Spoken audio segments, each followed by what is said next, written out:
Again, if you notice on these legs here, we're going to be putting them together, connected to these rails with these little tenons here, little specialty tenons here, and also some dowel holes all the way through for those stretchers. So we got the back legs here, and then the front legs. We're going to go ahead and just scrape the dried glue off here and then get these trimmed to the right size. Right now they're just a little bit extra long, extra wide, and extra thick. So let's get your glue scraper out and get all that glue off. Now when you glued these up originally, if you wiped up that wet glue, you probably won't have to do this as much, but if there's a whole bunch of dried glue, let's get it all off. That way when we run it through the jointer and the other machines, it won't damage any of those blades. And take your time on this. You don't have to get 100% of it off. Let's get most of it off. Go ahead and go to the jointer next, and let's get one edge of these boards nice and flat. It might take more than one pass, just depends. I'd recommend use those push sticks because your board's pretty low to the fence there. But each of those legs, all three of them, let's get one edge nice and flat. After you get those edges flat, we're going to head over to the table saw. Go ahead and adjust that blade height to the right height. And I'm setting my fence to exactly 2 inches here. Each of these legs are going to be 1.5 inches thick and 2 inches wide. So we'll get all 3 of these cut on the table saw to 2 inches wide. Definitely use that push stick there as well.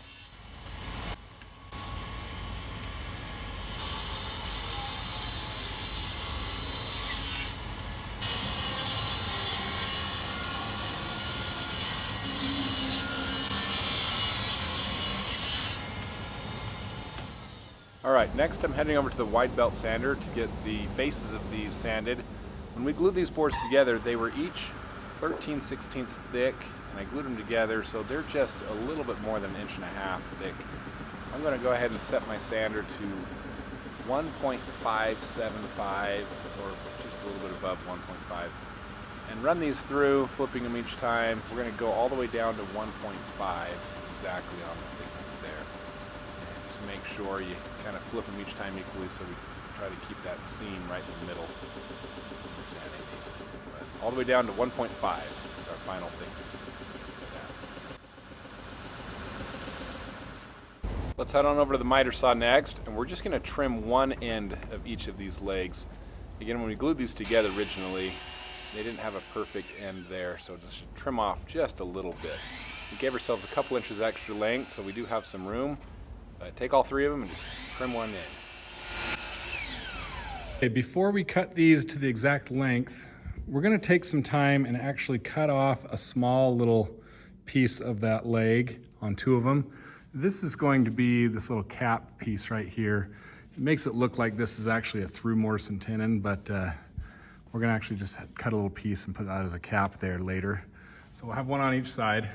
And what I found is after you've trimmed that one end right here, we'll go over to the router, maybe a 1/4 inch round over, and just put that around the whole edge.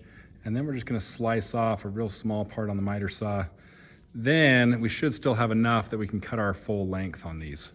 Just do this to 2 of your legs for those little cap pieces here. So I do this on a table router. It's a little bit easier to hold the board. And just make sure when you're doing this, use a scrap piece of wood or a follower board, something behind it so it prevents it from tearing out. I just have a 1/4 inch round over set up on this router right now. You could also do a little chamfer bit or whatever other router design you want, but I found just a little 1/4 inch round over works perfect for this. And again, we're only doing this to 2 of the legs. So don't get carried away and do it to all of them, and just one end on each of those legs. Now we go back to that miter saw, and we're going to line up that blade so it's just lined up at the very bottom of the 1/4 inch round over. And carefully cut this, go nice and slow, and then make sure you save that little cutoff piece there. This is, again, to both of those legs that we did that little round over on it. Nice and slow, save those little pieces. We're going to set those aside for later.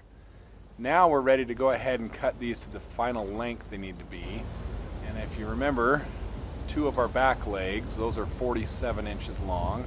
And so by trimming the front end of that, now we can go ahead and mark, measure, and get that length to 47 inches. And that'll be on 2 of our legs. And then after we get our 2 back legs cut to 47, we're going to go ahead and take that 3rd and final leg, and we're going to cut that one into 2 pieces.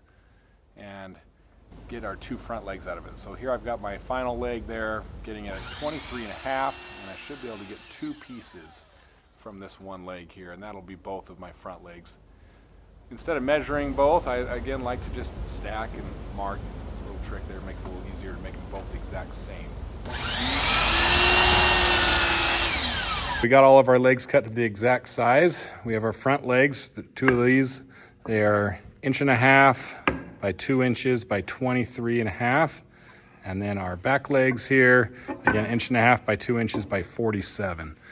And then we've got our little cutoffs. We're just gonna set those aside, hang on to those for later. We're gonna take this over to the CNC machine and do our joints. These are a couple example ones over here that we've already done it. On the vertical edges here, we're gonna be drilling some dowel holes. And then on the horizontal part of it, we're gonna be doing all the mortises on those.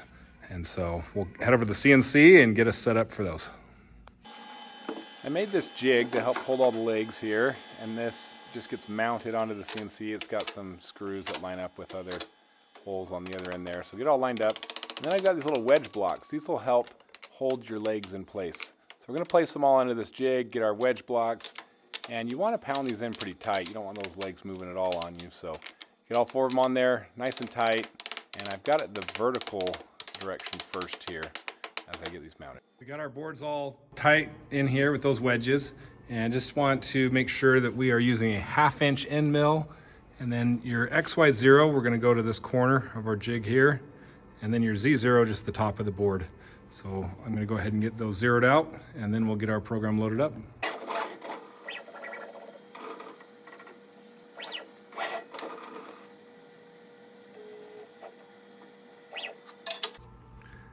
All right, with these boards being tipped vertical, and we're gonna do those holes there, I'm gonna go ahead and load my code. And this one, again, we're gonna call this one vert holes, so the vertical holes. And then the other one we'll do is the horizontal ones, but this is the vertical holes we're gonna run. So we'll go ahead and get this one ran.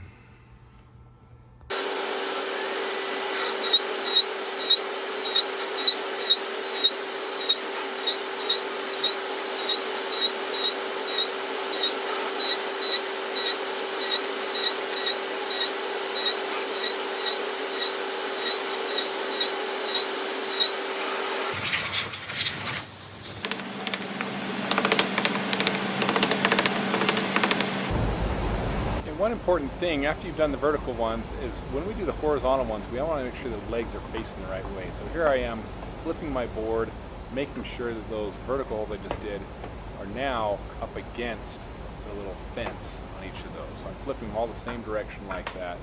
That way when I cut my horizontal holes here, everything's going to be facing the right way. Now you don't have to change anything with the X and Y zero, you should remember that, but you do have to change your Z zero with that smart tool pad. And I'm here just loading up my new code. This is the one that's called horizontal holes and infinities. And we'll let the CNC go ahead and get all these cut.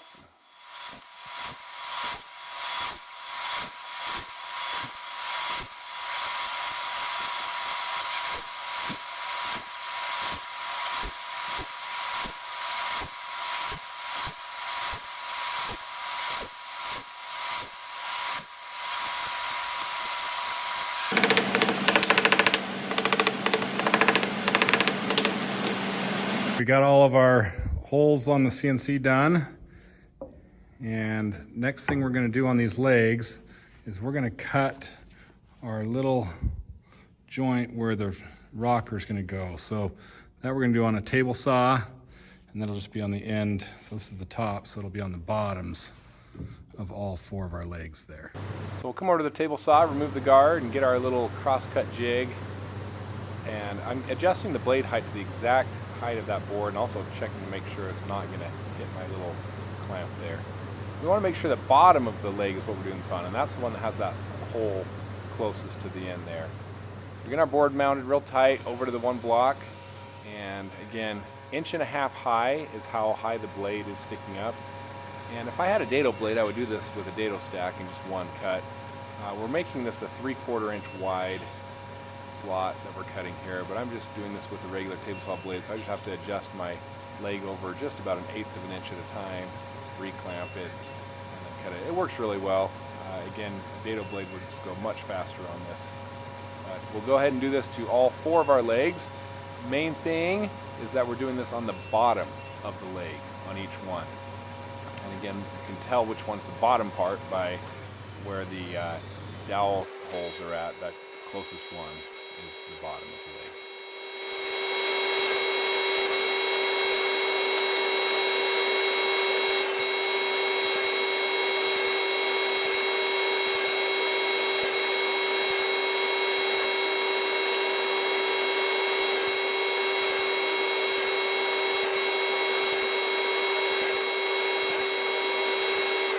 There we go. We got all of our legs done, all the parts cut out, and CNC holes drilled.